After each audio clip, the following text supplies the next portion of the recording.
All right, everybody, welcome back to the channel. It's Matty here from Chill TCG. So the Chill Series 5 tournament, ptcgo tournament, just wrapped up this past Wednesday, and that marks the middle point of our first season doing the Chill Series. So I thought it'd be a cool idea to look back at all of the previous tournaments, look at all of the placements, all of the decks, all of the statistics and info for these past tournaments, and just sort of analyze how the season has been doing thus far. And then maybe at the end of the season, right, we can compare it with the second half and just sort of see how things have evolved over time. I'm really excited to get into this video, and I hope you guys enjoy it. All right, so the tournament that started it all, the Chill Series number 1. It's crazy to think that we've only been doing this for about 5-6 weeks, going into the Chill Series 6 now, but this first tournament was on September 5th. It had 50 entrants, which was absolutely phenomenal for our first event. I remember trying super hard to get everybody involved in the tournament, advertising in as many places as I could. The turnout was fantastic, and it was really sort of the start of our community, which, is really cool to look back on. The whole story of this event, right, was ADP, and how that was going to sort of affect the results of the tournament. We had a lot of people playing it, as you can see there. We had 11 out of 50 people. Looking back at the top 16 placements, I didn't put it on the graphic, but I'll just sort of give it to you here. At the number 1 spot, of course, we had AJ Bradley winning with the Mew3 Welder list, but we also had Alex Cole, who placed second, running pretty much, I think, the exact same Mewtwo Welder list, which was originally from Henry Brand. So really funny to see that. But third was ADP Zacian. 4th was Luke Metal Zacian. 7th was ADP Zacian. 8th, 10th, 12th, 13th, 14th, and 15th as well. So there was just so many ADPs that were, really relevant in this tournament, making it to top 16. But we saw that the Mewtwo and Mew GX tag team with Welder was sort of a really good counter to all of those ADP lists, and turned out to be a really good meta call in this tournament. AJ Bradley just ended up coming on top, but I really think it could have been either him or Alex Cole. They both had a really good idea running this deck, and it turned out well for him. Other notable decks that were in that top 16, we had an Eternatus VMAX place 5th, and we had an Inteleon VMAX place 6th. So, there was a few other decks in there. We actually had a Dragapult VMAX deck that placed 16th as well, which is pretty surprising considering how the second most ran deck in this tournament was Eternatus. But, not a whole lot I can really say about this tournament. It was, the thing that started it all, and it's crazy to think now that it's, it's been a few months, I believe, since this tournament. Still pretty crazy, but big shout out to AJ Bradley, our first Chill Series champion. I had a lot of fun doing this, and I'll have a lot of fun the rest of the week. So, as the starting point, I think this was really cool. But let's check out the second tournament. So the Chill Series number 2, which was ran almost 2 weeks after the Chill Series number 1, it was ran on September 16th. We actually went from 50 competitors in that first event to 83 in the second. So the hype was real early on, and everybody was sort of curious how this was going to go. This was also before people were going back to school, and it was just a really good time, right, to be hosting to be hosting tournaments. Eternatus VMAX, though, was the champion there, Dylan Gunn. It was funny because when we did the interview with him on the channel, he told us that he actually just decided to jump into the tournament last minute and actually took his friend's Eternatus VMAX deck list. Talked about net decking, right? But he just kind of grabbed that list last minute and ended up just rolling through the tournament. Eternatus was, super popular, and obviously was our best placing deck in the tournament. We had 17 people play Eternatus out of 83, which was just below ADP Zacian. But one thing to note was that we had 1, 2, 3, 4, 5, 6 Eternatuses in the top 16, and 4 of those were in top 8, which is absolutely crazy. And then, it's even more crazy when you look at that we only had 1 ADP in the entire tournament. Only 1 ADP in top 16, placing 6th there, Ricardo Tati, out of 18 that were in the tournament. So after the first, Chill Series tournament, everyone was running ADP Zacian. People definitely kind of knew, to counter that deck, because they knew they were probably going to be seeing it a lot in the tournament. And that's why, of course, we also have 4 Blacephalon lists from Unbroken Bonds that made top 16 as well, which was a really big factor. I remember that championship match between Blacephalon and Eternatus. It was super close, but I do remember that Dylan Gunn was sort of just on a roll, right? And, just just drew really good cards, right? Just sort of, rolled really well into that top bracket and ended up just rolling through the tournament. He was on fire. Another thing to note here in this top 16, we had Marcos Cifuentes place fourth with Pikarom, which is interesting because you'll see here that he ended up actually winning the next tournament, the Chill Series number 3. AJ Bradley, again, our Chill Series number 1 winner, was placed fifth, right, at the Chill Series number 2, running that Centiskorch list, which was actually Green's Centiskorch, which he actually continued to run for the last few tournaments after this. We see 2 more Pikaroms in the top 16 over there with Fernando Cifuentes, who actually just won our last Chill Series, the Chill Series number 5. We'll see that in a minute.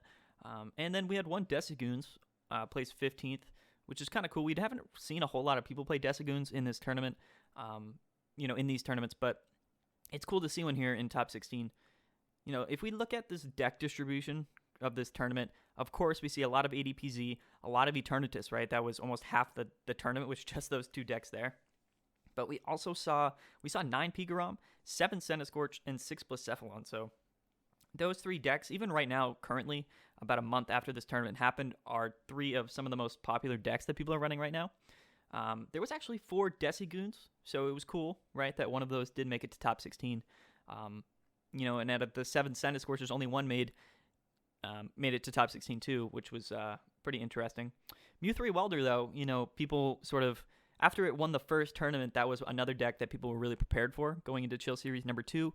I think it just sort of, it kind of got counterplayed, right? So that was a big reason why Mew3 just didn't have a lot of success. Again, we did see a couple Inteleon VMAXs and a couple Lapras VMAXs as well, but none of those seemed to do too well in the tournament. One also very interesting thing to note that isn't listed in that graphic, but we did have 14 other decks.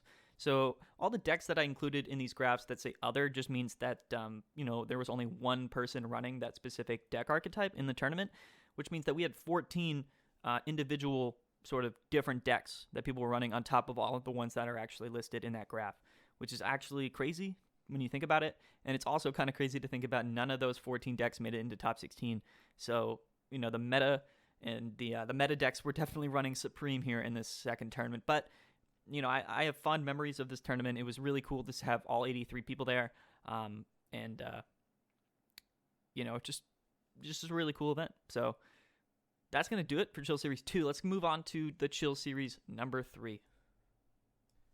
Chill Series number 3 was on September 23rd. It had 78 entrants. And this was around the time where people started to go back to school. And also, people started, kind of losing hype for these online tournaments. So, and we see that sort of continue now into recent times. The numbers have just been dropping for all sorts of tournaments. And this was sort of the point where the numbers kind of started to dip for the online tournament community, which, is fine. People have real things to do in their lives. And, you can't expect people to play multiple online tournaments every day. But on the 23rd, we had 78 participants. Let's look at the deck distribution here. So in that graph there at the top, again, dominated by Eternatus VMAX, 26% of the tournament was running it. One surprising thing to note, though, this was when sort of Luke Metalization was starting to get even more hype than ADPzation, at least for a little bit there. People ran, 16% of the tournament was Luke Metalization, which is actually crazy. And then Centiskorch and ADP were tied for about 9%, which isn't too surprising. At least the ADPzation amount there is kind of surprising for me. But one thing to note, so we have Marcos Cifuentes here, who won the Chill Series number 3. We saw him place top 8 in our last tournament there, the Chill Series 2. One thing to note, though, that this Welder Aurora Box deck that he was running won the tournament, but you see it's not listed anywhere on that graphic, and that's because, he was the only one running that list. This was almost a completely original list at the time, so, it just wasn't a deck that people were playing other than him, and you see it there in the other decks include, right? If you scroll down, I think it's 4th on down there, just Welder Box, which, no one really knew about it too much at the time. Ended up getting first place as the only deck, only Marcos was the only person running this in the tournament, so it was cool to see it get first place. Again, we still see that Mewtwo GX was seeing some play. We saw that Decidueye and Blounce was seeing some play as well. And there was also like a Meowth like Starly control deck that people were playing. And still continue to play a little bit. But, I think we had 2 or 3 people playing that deck, which was, just pretty interesting, to say the least. If you look at all those other decks that we had, like ADP Lapras, Toxtricity VMAX, and Inteleon, Giratina Garchomp, the Welder box, Luke Metal Welder, which was a really weird one there. I don't know if I've ever seen that. Mew 3 Rillaboom, which was super fun to watch play. Decidueye, but with Roweg in it.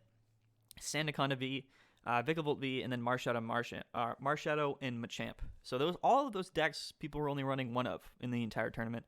So that's why we just sort of didn't give them individual placements in the graph, like I said before. Looking at that top 16 list, though, shout out to Cash Vendor for making these since the Chill Series number 3. He's been on it, and we really appreciate everything that he does for the tournament. We got Marcos Cifuentes with that original list going number 1, but we had 2 Luke Metals at 2nd place and 3rd place, as well as also Jake Gearhart at 11th and Gabe Baptista at 16. So Luke Metal was really prominent here in this top 16, but there was also 3 ADPs. None of them made like top 4, but having 3 there in top 16 definitely kind of seems like it makes some sense, right, in terms of the numbers. What's surprising, though, is that there was only 2 Eternituses in top 16, one of them in top 8, placing 7th with Patrick Rampton there. But with 26% of the tournament only having 2 Eternituses in top 16, that was definitely pretty surprising. And 1 Pikarom making it into top 4 was also pretty cool. And 2 Decidueye and an Obstagoon Dex making it into top 16 with only, I think, like 4 or 5 of them being played in the tournament. Definitely pretty cool. This week around, though, we only saw 1 Blounds make it. Less people were playing Blounds for sure, but it was kind of strange to only see 1 in top 16. The Eternituses have sort of been falling off. We haven't really seen Eternatus do too much in the Chill Series tournament so far. We had, T. Brophy there, Thomas, and Cash Vendor, our very own Cash Vendor, placing 14th and 15th. Both very great players, but for some reason Eternatus just hasn't had great luck in our tournaments, the past 5 weeks. But the Chill Series number 3, this one was super cool for me. To this day, I still play this Welder Aurora Box deck that Marcos Cifuentes made. I think it's an absolutely fantastic deck, and it's only going to get better with time, too, as we get more VMAXs released. So, the Chill Series number 3, personally, one of my favorite tournaments in terms, just basically because of that winning deck. I just thought it was super cool. But let's move on. Our 4th Chill Series tournament ran on the 30th of September with 76 entrants. Was our first tournament that had an official sponsor, which was Guardian Gaming TCG, a great company, and we were really fortunate to get them as a sponsor. It made our prize pool absolutely busted, and I think it really brought a lot of legitimacy to our tournament. Gabriel Fernandez was our champion here in Chill Series number 4, running Pikarom with hammers. It wasn't the greens variant. I believe it was like abilities Pikarom with Crushing Hammer. Ended up just being a really solid list and taking off Luca there in the grand finals, running ADPization, which I believe he was running a Persian GX ADPization list, which was also really busted. One thing to note about this tournament specifically was the wide variety of decks that people were playing here, as you can see in that top graph. Our most played deck in the tournament was Centiskorch VMAX with 15%. Excuse me. And ADPization, of course, had a little bit of a comeback with about 12%, and Eternatus staying, pretty relevant as well at 12%. Luke Metal dropped down a little bit to 10%, but we had look at all these other decks here in this graph that, sort of a few people were running, in the tournament. We had Pikarom there with only 5%, which ended up winning the tournament. We still had that Mewtwo and Mew GX Welder lists with 5%. We had Blounds at 5%. We also had the Mewtwo GX Trevenant and Dusknoir variant that people were playing. And then, of course, I added, a different segment for those 2 decks that were playing the ADPization with Persian GX. That's a different section there that you see at 4.1%. And that's actually one of the deck lists that made it to Top Cut, which was super cool, made it to the grand finals. Altaria, this was right after Champion's Path came out, which was legal in the tournament. So the Altaria control deck also placed pretty high, I believe. You got number 5th there with Logan McKay, actually running it with Kangaskong, which was super interesting. We had the Mewtwo and Mew Frostmoth engine, so 3 different Mewtwo variants in this tournament, which was super cool to see. We had Torkoal V, had a few people playing it. We had Reshiram and Charizard. I think it was just Green Zard people were playing. We had 2 Charizard VMAXs in the tournament, and then 2 just Trevenant and Dusknoir, basic Trevenant and Dusknoir lists. Some of the other decks included just that Welder Box V deck that we saw in the previous tournament. Didn't place in top 16 though. We had a Stonejourner VMAX, we had an Inteleon VMAX, a Vigavolt V, and then we also had somebody playing this Soaring Storm theme deck, which was just awesome to see. I don't know if he ever won any matches, but that's honestly super funny. So a lot of variety in this tournament, and it was a lot of work to make that graph, obviously, but it was super cool to see all these different decks. Sorry about that, my cat was making a lot of noise. It's okay, so getting back into it, it's super cool here actually to see the placements. So with only 5% of players in the tournament running Pikarom, it actually placed number 1 in the tournament with no other Pikaroms making top 16, which was definitely interesting. We had the Mew 3 Frostmoth, or at least one of them, place number 3rd in the tournament, and we had that Altaria place 5th, so a lot of unique placements here in the top 16. Of course, we had that Torkoal V list with by Nathan there, making it right into top 16 in that number 16th spot, which was super cool. One crazy thing again to note was the sheer amount of ADP Zacians that made it to top 16. We have 1, 2, 3, 4, 5, and 6 ADP Zacians make top 16, which was definitely, pretty dominant. Again, we had AJ Bradley, the only Centiskorch to place in top 16 at number 13 there. Only 2 Eternituses, only 1 Luke Metal. So, the top 16 here was pretty interesting. That one Blounds did make it, even though there was, I think, 3 or 4 in the tournament. Only 1 made top 16. So the placements were definitely very interesting to watch. One thing to note, too, Gabriel Fernandez is pretty much just like a 10-year-old prodigy, I believe, from Brazil, who ended up just sort of sweeping through this tournament with his Pikachu and Zekrom deck list and winning like 80-something packs from the tournament, which is super cool to see. So congratulations to Gabe. It was really awesome to have him play and do really well in the tournament. And I believe he 2-0'd that ADP Zacian list in the finals, which is just even more incredible.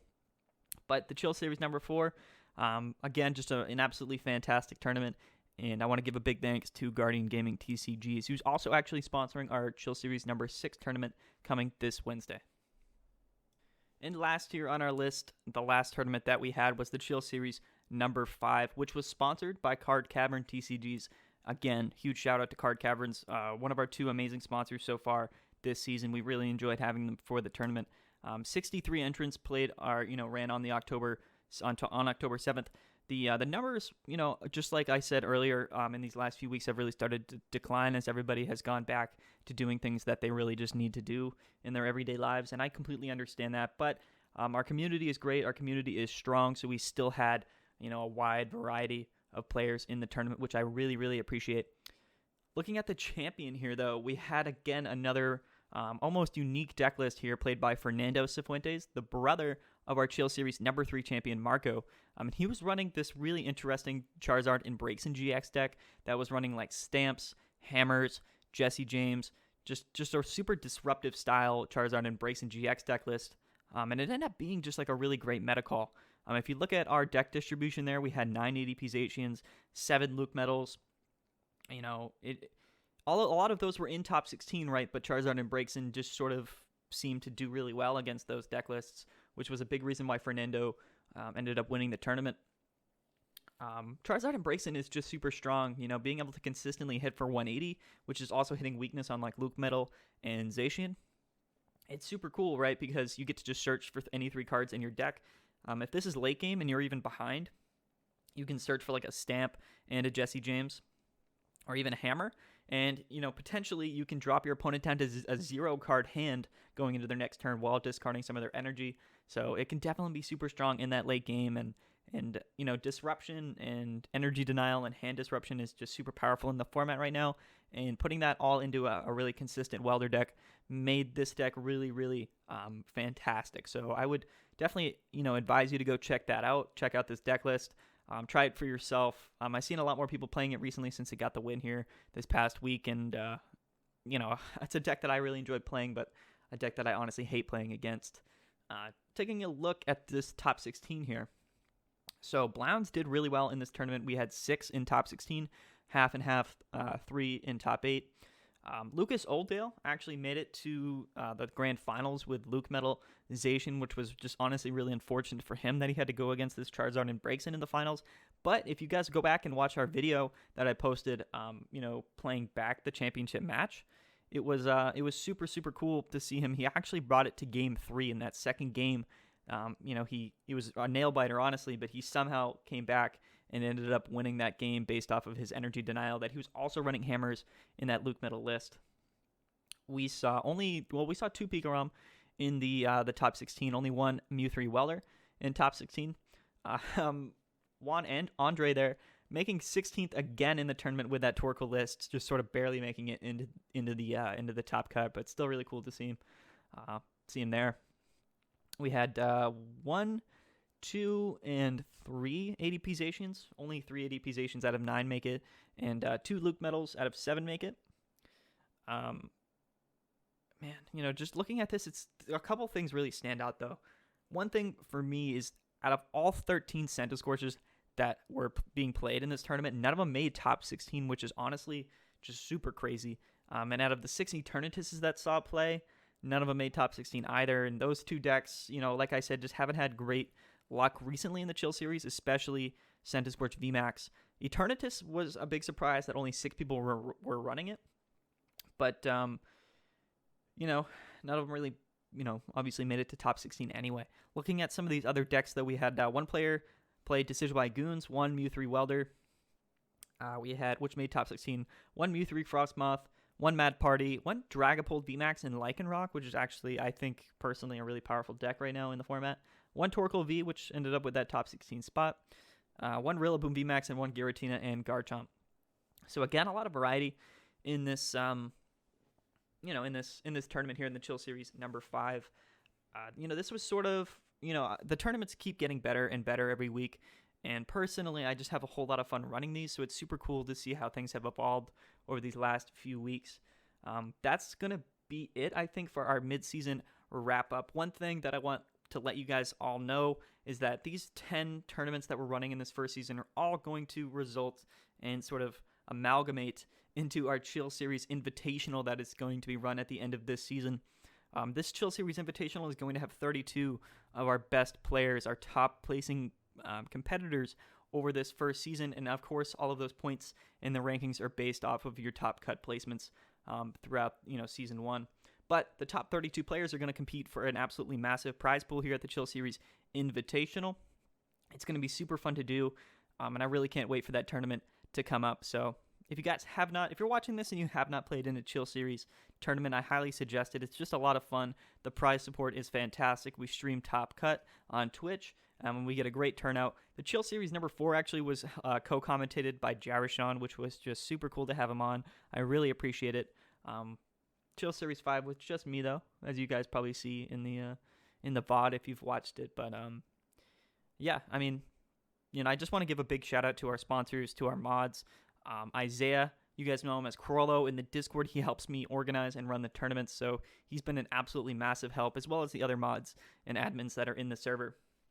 And lastly, of course, just a big shout out to all the players. We've had hundreds of players participate in these last 5 tournaments, and it just means a lot to me to have you guys part of the community and have you guys competing and enjoying it, right? That's the main reason why we do this, is to sort of give everybody a platform to have fun mainly and compete at a high level, but also, not have too much on the line when it comes to sort of, placing well or not, right? I like to give people the freedom to run what they want to run in the tournament, to play decks that they think will be cool and decks that they think will be fun. So that's going to wrap it up for the video, guys. I had a great time recording this video, had a great time these last 5 weeks running these tournaments. I hope that the second half of our season is even better than the first half. And, I'm just really excited for Chill Series number 6 this Wednesday. Definitely go register. Registration opens tonight, Sunday at midnight. So go hop in if you can. It's going to be sponsored actually by Guardian Gaming TCGs again, which is super cool of them. So that's going to wrap it up for the video, guys. I hope you enjoyed. And we will see you guys in just a few days.